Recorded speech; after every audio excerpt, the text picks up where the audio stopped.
Good afternoon, everyone, and welcome to today's webinar, the LGBTQ Network 2020 Kickoff meeting. And I thank everyone for joining us this afternoon. My name is Lori Sabata, and I will be serving as your technical producer for the broadcast today.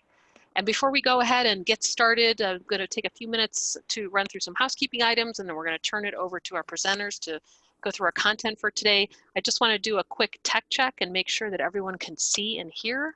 So you should be seeing the first screen that has the kickoff meeting on it. It's a purple background with a green logo on it. If you can see that and you can hear my voice, if you wouldn't mind just turning your attention to your control panel. On my screen, it's a ribbon across the bottom. You should find a little hand there that you can click on and raise. If you can go ahead and click that, that lets me know that all is well on your end. And I see all raised hands, so that's great. Thank you so much for doing that. I appreciate it. As I mentioned earlier, I'm going to turn it over to the presenters in a few moments to go ahead and get started. But I am going to spend just a few minutes talking about sort of the flow of the content today and on how we're going to spend our time together. So we're going to have time for presentation, and at the end of that, we'll definitely have time for questions and answers and discussion. And we do have a pretty large group in the listening audience today, so we have the audience in a listen-only mode. So if you're familiar with webinars, you should be able to also find on that ribbon across the bottom of your screen or wherever you may have it placed, there's a box there that's for Q&A, and you can click that. And if you have two screens, you can just move it to another screen and keep that open. And then when you think of a question or a discussion topic, just go ahead and type that right in that box, and I'll be monitoring those throughout the presentation, and then we'll definitely take some time at the end to go ahead and address those questions. So also at any time, if you have any technical issues, like there is a sound audio issue, or it seems like the slides aren't advancing, please go ahead and you could use the question box, or there's also a chat box. You can send a message directly to the presenters or directly to myself, and I can address any issues that you may be having. I wanted to mention also that we will be recording today, so if you have any colleagues that might have missed the presentation for today, or you want to go back and listen to it and share with others, we'll be recording and we'll be sending out a link to that after the presentation today. So I know we have a lot to get through today, so I am going to go ahead and turn it over to Chris Dice. Welcome, Chris. Thank you so much. Thank you, everyone. I'm really excited to kick this meeting off today. My name is Chris Dice. I am the chair-elect. We also have Justin here. He's going to introduce himself real quick. Sure. Hi, everyone. My name is Justin Reynolds. I am the professional staff liaison from the central office, the ACUHO Central Office in Columbus, Ohio. My title here is Director of Research Initiatives. But I'm fortunate enough to also serve in this professional staff liaison role. And so I'm very excited to get to work with everybody in making a lot of great things happen for the network over the next year. Great. Thank you, Justin. All right. So I just want to highlight our agenda real quickly. And we will do some welcome introductions. We have two guests with us today, the ACUHO President-elect and the ACUHO Inclusion and Equity Director, so we're very excited about that. A quick note of congratulations. We're going to talk about engagement and then how do we get there. So it's a pretty good agenda, but I want to make sure that this is collaborative and that you guys have some information that's going to move us forward for this 2020 year. So let's get into it. So as I said, my name is Chris Dice. My pronouns are he, him, and his. I am the Associate Director of the Graduate and Family Housing at the University of California, San Diego. We are in the process of overhauling, adding about 4,000 graduate beds to our portfolio. So that is what I'm working on right now. So it's very exciting. And I've taken on this role. This is my first leadership role at ACUHO, and I'm very excited to take this chair-elect role on. However, there is no chair, so you are stuck with me for 2 years. So that's kind of why we want to get this kicked off, and so I can help form a team and get some good things going. So thank you for that, and I'm very excited to be here. So if you all could either take out your phones or alt-tab your browsers and set your browser to that pollev.com/Chris Dice 050. if you could do that for me, I want to take a moment to get to know a little bit more about you and who's in the room. So I'll give you 1 second to pick up your phone. This is one presentation where it's okay to be on your phone. And we are going to ask you some questions this morning, afternoon, wherever you are. All right. Is this your first Akuho'ai LGBTQ network event? Give you a few moments to answer that question. All right, it looks like we have a good mix of newcomers. So welcome to you all. We're very excited that you're here and taking this first step in getting involved. And for those of you returners, we are super excited you are here as well. You guys are really going to help us with this history and knowledge of the committee and what work has been done so far and what work you hope to see accomplished. So it looks like we're still fluctuating 67-33 there. So on to the next question. All right, so this one is a little bit of fun. Where are you joining us from? I know we do have a lot of people from the North America branch here. We'll get a little bit more specific there because that looks like a lot of just randomness there, but we'll get a little more specific in a second. I know we did have some international schools have interest in this and sign up, so see if they can make it or not. All right. Looks like not, but we will, the one school that did reach out, we have, we're recording this, so they will be able to catch up. All right. Now let's get a little bit more specific in there.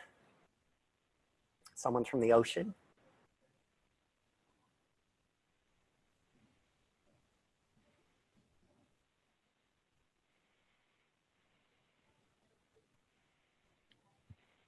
All right.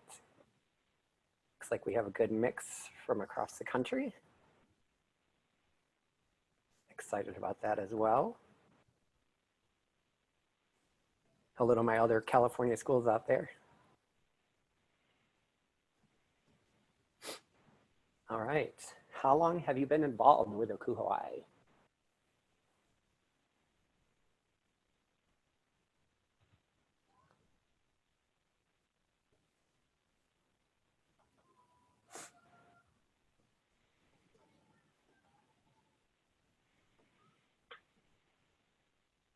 Excellent. So we got a lot of newcomers. That's great. 3 to 6 years behind that, and some veterans as well. All right, next question. What is your sexual orientation?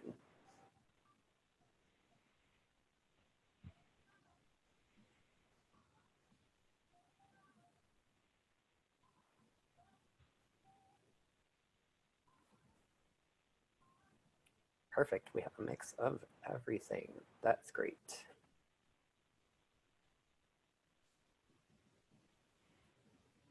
And this one requires you to type in a response. So what do you hope to get from your work with the Akuho'ai LGBTQ network? Just type in a word or a phrase there.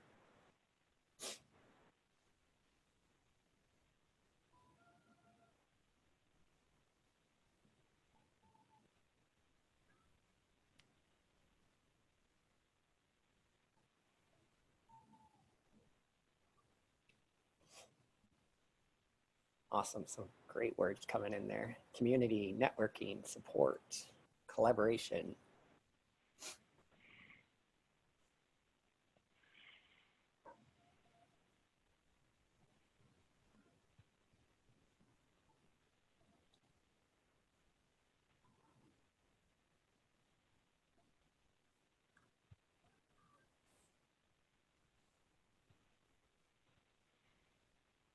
All right, perfect. All right, so networking, support, understanding, community, all of that looks like we're heading in the right direction. So I'm happy to hear that. Thank you so much.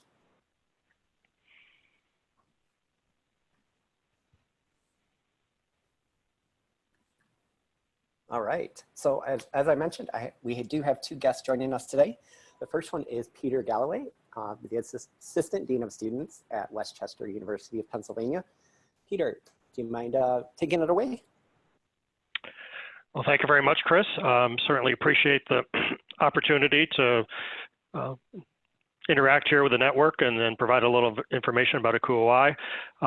As Chris said, my name is Peter Galloway. I use pronouns he, him, his. My day job is there on the screen.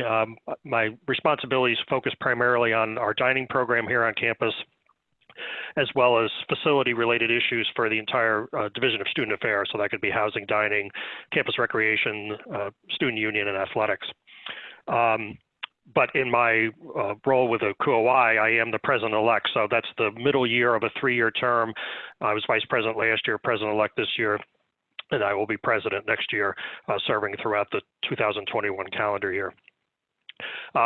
Through the poll that Chris did, certainly there's a wide range of experience with ACUA-Y, but a lot of new folks. So hopefully it won't be too boring to the returning folks, but informational for the new folks. A little bit of background I'm going to give. But hopefully you've at least seen the tagline for ACUA-Y, making campus home, and that's really what the association is all about in a very short, brief statement. A little bit of a longer statement. ACUA-Y and its members envision a future where the value of the student residential experience will be acknowledged universally, and ACUA-Y will be a trusted knowledge source that moves, educates, and inspires the campus housing profession. So, that's really what we're all about. Lisa Freeman, who you'll be hearing from in a minute, and I just spent a fair amount of time last week in New Orleans with the State of the Profession, which you may have heard about. It's an event where we hear from a lot of different speakers about topics that are not only of import to housing on campuses, but higher education in general, and even just the world overall. But we were also there to spend some time talking about a new strategic plan. The ACUA-Y really does virtually all of its business around a strategic plan. We're in the 5th year of our current strategic plan, where for that 5 years, we focused on 4 major goal areas, those being education, knowledge resources, community, and influential leadership and advocacy, with an underlying goal, a 5th goal of operational excellence. So we spent some time, and we started this process back in the fall, but we're looking to build our new strategic plan that will take us from 2021 to 2023. And while there's still a lot of work yet to do, we did pretty much confirm that those 4 strategic goal areas that I just mentioned will still carry over into the new plan and will drive a lot of what we plan to do into the future. That being said, there will also be 3 underlying premises that go under those 4 goal areas. One is diversity, inclusion, and equity. One is resource stewardship and fiscal responsibility. And one is to maintain a global orientation. So, that's kind of the framework under which the association works. We definitely appreciate all the work groups that the association has, whether they committees, be task forces, and certainly the networks that help us reach out to subsets of the overall population that we serve and that serve our students at our campus.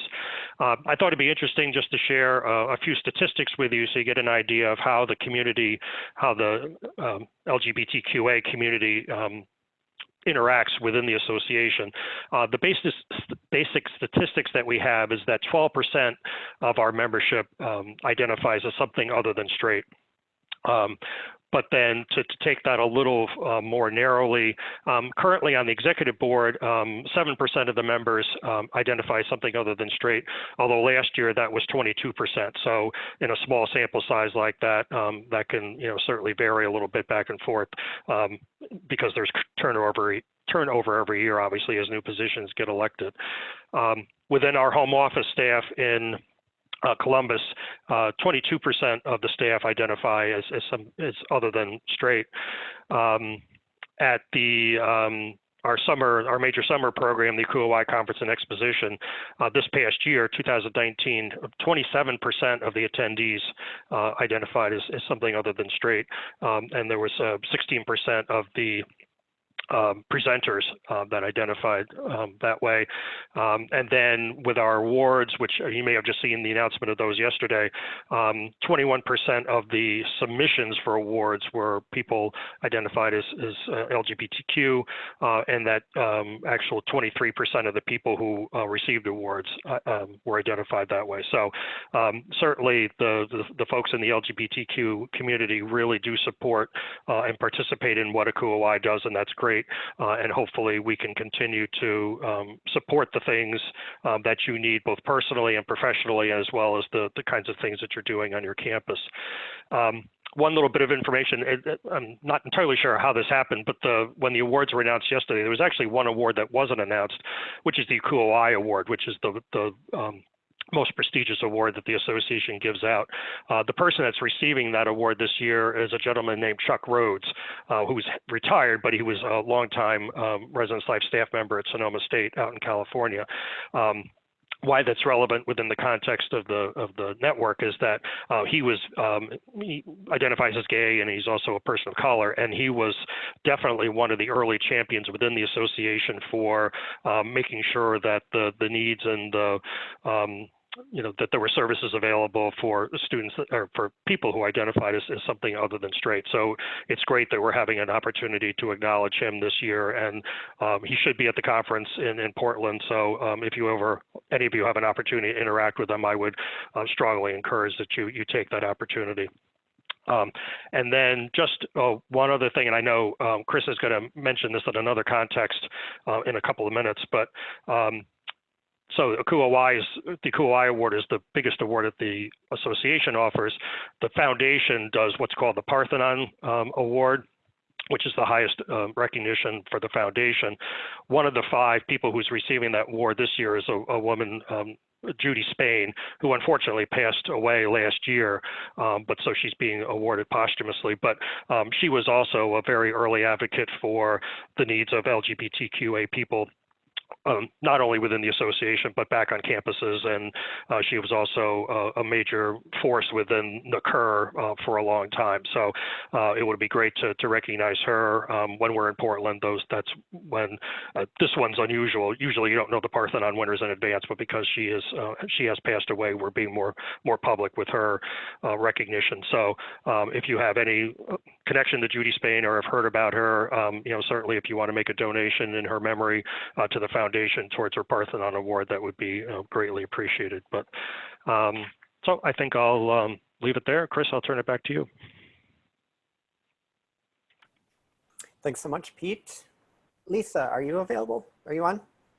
I am. All right, great. So I have the pleasure of introducing Lisa Freeman. She is the ACUA-Y Inclusion and Equity Director at American University, and I will let Lisa speak for herself. Well, hello to everyone.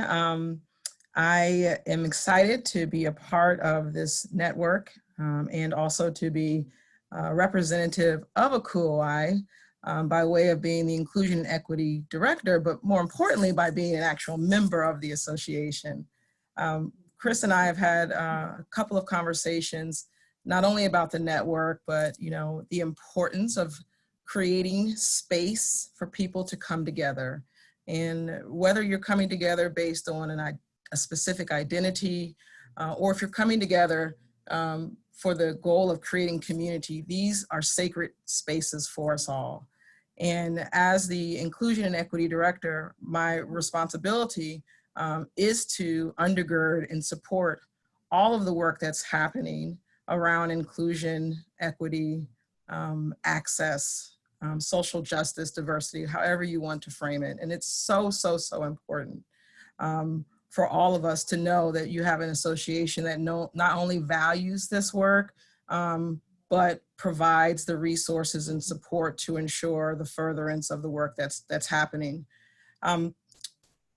My focus and work really is on advocating for the needs and interests of those that are categorized as being underrepresented, marginalized within the association.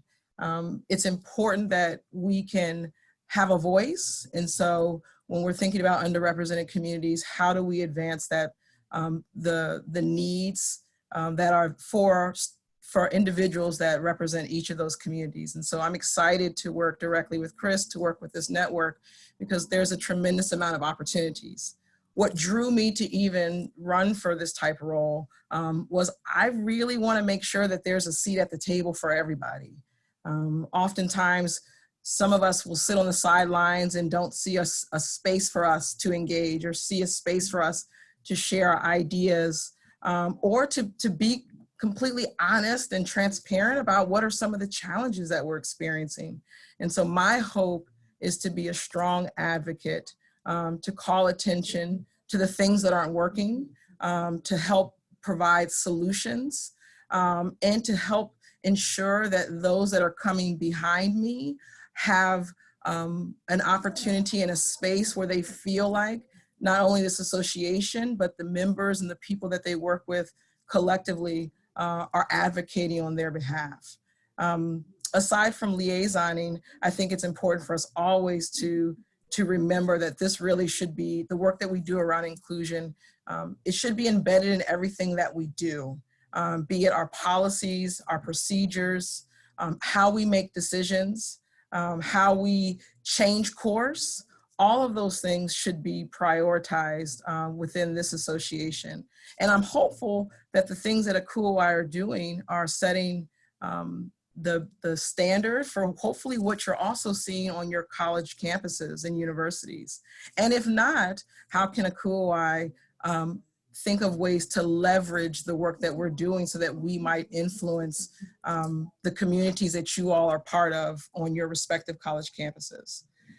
The other thing that my role is to challenge kind of why we do things the way we do. I think it's really important for us to not get stuck in behaviors that aren't conducive and that aren't reflective of the folks, the people, the communities that we represent through our associations. And I think it's also important for us to think about ways that we can incorporate new ways of thinking and doing the work of inclusion and equity. And so my responsibility is to be one of the loudest cheerleaders. But what I recognize is that it takes all of us. It takes all of us, whether we are a part of the identity or not. We should be stark advocates for communities that are underrepresented. You know, and Chris, when we did the poll, one of the first things I was looking for is to see is, you know, who may be an ally for this community, and our allies showing up in our networks. And so I think it's important for us to challenge individuals to think about what their role is in supporting the networks that are part of ACUOI, and I'm going to be a huge proponent of that as well. As I work with Chris, as we start to identify opportunities for engagement, we will collectively ensure that there's a high level of accountability and regard for the individuals that make up this network. And then also to ensure that ACUOI is coming through or following through on the commitment of being an association that values inclusion, that values equity for all its community members.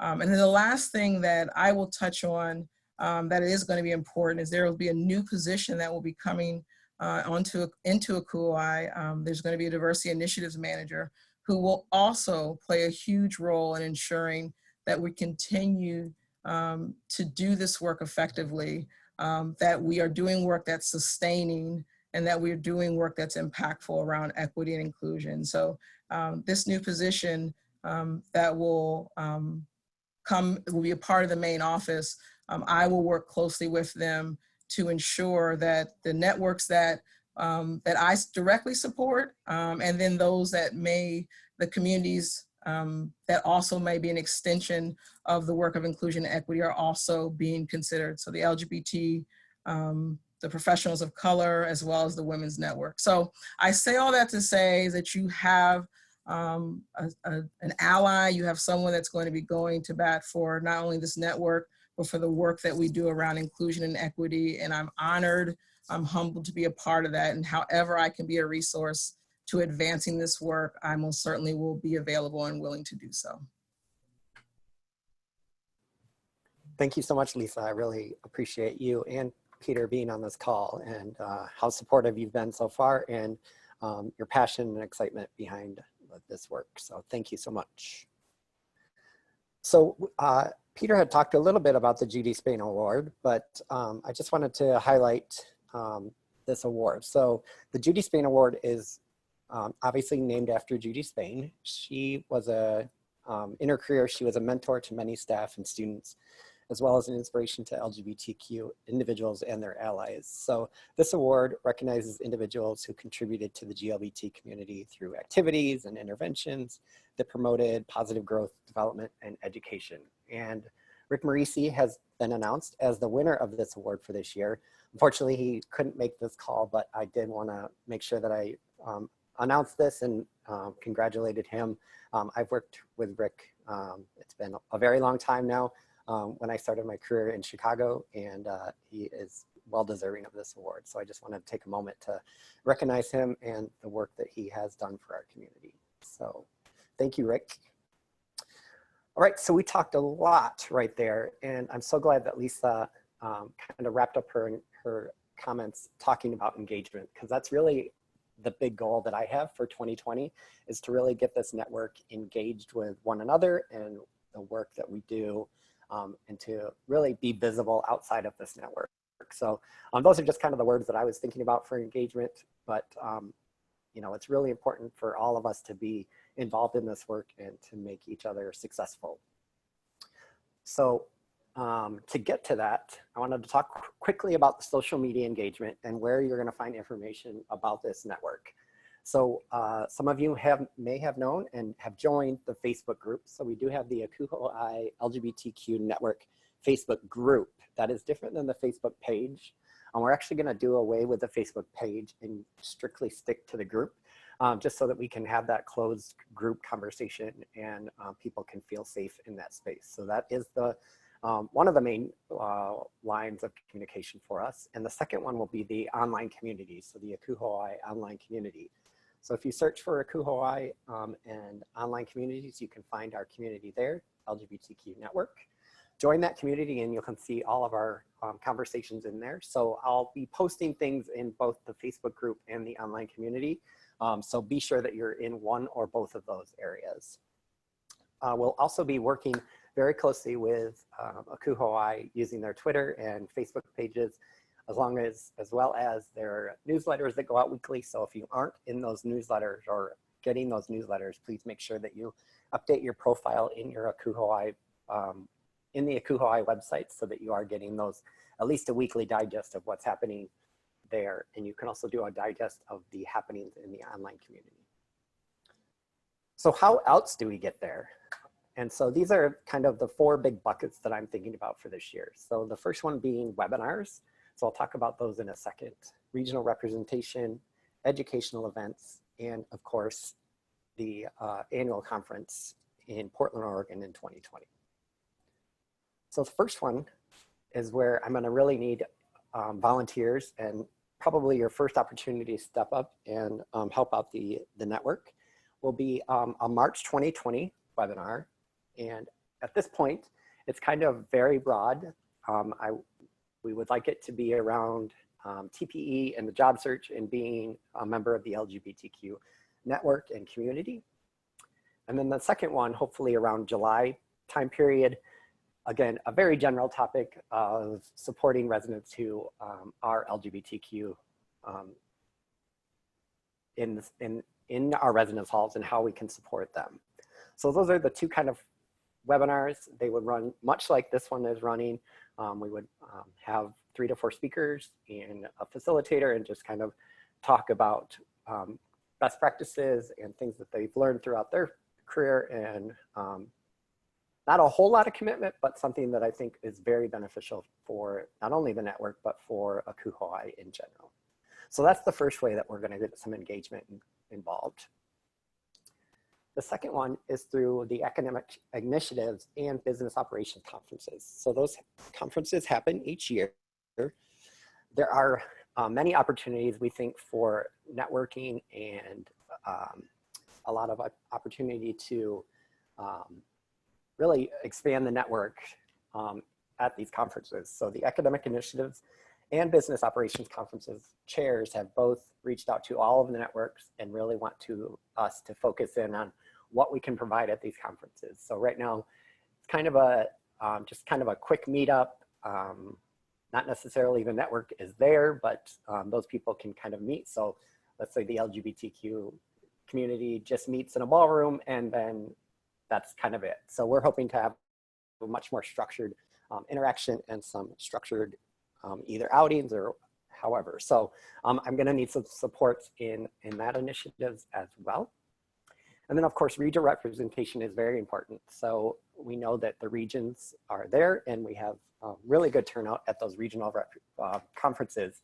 So how can we really expand the networks and really work with those students, or work with those faculty, work with that staff there to really make our network stronger. Right. And of course, the conference in Portland, Oregon. So every year we do have a business meeting and some sort of social. So the last 2 years, to be 100% honest, the business meeting has been pretty low turnout, and you know, people are really excited about being there, but not a lot comes from it. So we're hoping that we can get a little bit more engagement at that business meeting, maybe change it up a little bit so that we can actually present out these great topics and webinars and all of these things that are happening. We'll be able to report on it on that and make sure that people are really excited about those. We also would want to do some sort of panel discussion or program there. We realize that the programming sessions have already been announced and are still working there, but there might be a possibility of us getting in a panel discussion. So if people are excited about doing that, I will be there at the conference. So making sure that we're all on the same page and running all of these things together. And finally, I think just a more engaging social. Standing around a ballroom isn't my cup of tea as an introvert. So I think that we have some real opportunity to make it a lot more engaging, a lot more fun, and hopefully, you know, better attended as well. All right. So those seems like 3 goals, and I'm excited to hear what you have to think about those. But I do have one more thing. So previously, about 4 years ago, this network actually collaborated with the Human Rights Campaign, and Justin and I are very excited about being able to relaunch this initiative and get us back to working with this HRC. We think that this is the prime time for this to be happening because of the election year, and we think that there's some great opportunities that we can collaborate. So again, another opportunity for you all to be involved in what I think is a very exciting opportunity and something that can move this organization forward. So that was a whole lot of talking from me. And so I want to hear your questions or comments. So Lori, I'm gonna pass it back to you, and hopefully we can get some Q&A going. Great, thanks. We don't have any questions yet, but I'll give folks a couple minutes to go ahead and, you know, maybe they're in the process of typing some questions. I know there were a couple, I saw some things going on in the chat with some people kind of reaching out and wanting to help with different things. So that's really great to see that interaction happening too. So thank you for that. And I did want to remind everyone, I know that I had brought this up before, but just want to remind, I know you mentioned it also, Chris, that we're going to be recording this webinar. So again, if you have any colleagues that would like to view the webinar, or anyone who might have missed it, we'll have that as available. Someone did ask a question. So would we get more information that would be available either on email, Facebook, or other platforms about getting engaged in any of these opportunities? Yeah, that's a great question. So that's kind of a what's next, right? So what's next is I will be emailing everyone who signed up for this webinar a kind of a quick survey to see where they land on these opportunities. You know, what's their interest and what kind of levels they would like to be involved. And then once I have those back, we will get started on this work very quickly, because as I said, the first webinar I would like to do, you know, coinciding with TPE, and as some of you may know, it's coming up very quickly. Very good. And just a couple more additions, a couple folks just, offering to help with different things. And then one question is, any thoughts in bringing collaboration with the Campus Pride Network as well alongside NASPA and ACPA? I think that's a great opportunity for us. And actually, Justin and I were talking about that when we met in Ohio. So I think that there are definitely some great connections that we can make there. And again, would love people's help in making that happen. Sure, and I just kind of, sorry not to jump into your presentation, Chris. To kind of build upon that, really where we can start kind of building those types of relationships, I would say starts immediately with this March webinar that we're trying to do. The whole idea behind that is really, we know that people, that researchers are out there doing work in this area around LGBTQ plus residents, as well as LGBTQ plus residence life staff. And so we're really trying to focus that particular webinar on that particular topic. And so I think if, it doesn't, whoever, wants to volunteer to be on that panel does not have to necessarily be a member of ACUO-I. We are looking for anybody and everybody who is researching areas in this topic to be a part of that. And so if we can kind of reach, both internally within ACUO-I as well as research by researchers outside of ACUO-I, that is all fair game. We are here to provide the best information and the best support to this group. And so I think that's where we can kind of plant the seeds for those types of relationships. Great. There is another question. Does the network create initiatives utilizing the Campus Pride Index? I personally have never used that index, but I'm very happy to learn more and have people lead that discussion with me. Okay. I don't know if Justin, have you heard any? Not in particular, no. But that's again not to say that that's off the table for whatever reason. We're happy to explore, wherever it might make sense to overlap the Campus Pride Index with ACUO-I.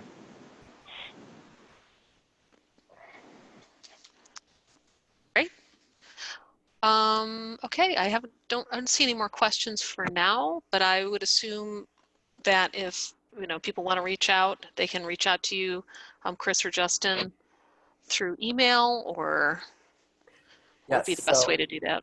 So as I mentioned, I will be getting a quick survey out to all of you and those who registered for the webinar. Thank you for that, by the way. We will be getting a quick survey out to you, and that will provide my email as well as Justin's email. And that will be your first way to really get engaged with the network. So please, please, please fill out that information that I sent to you. I will try to get that out by the end of tomorrow. And that will kind of be our kickoff. So I'm really excited for everyone that was here today. Really appreciate everyone's work and really looking forward to this year.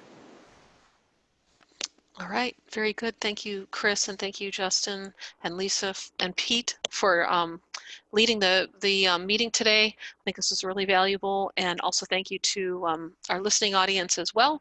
So I think we can go ahead and wrap it up for today. We'll be sending out the link to the recording shortly afterwards, within about 24 hours or so. And I hope everyone has a great afternoon. Thank you so much. Thank you, everyone.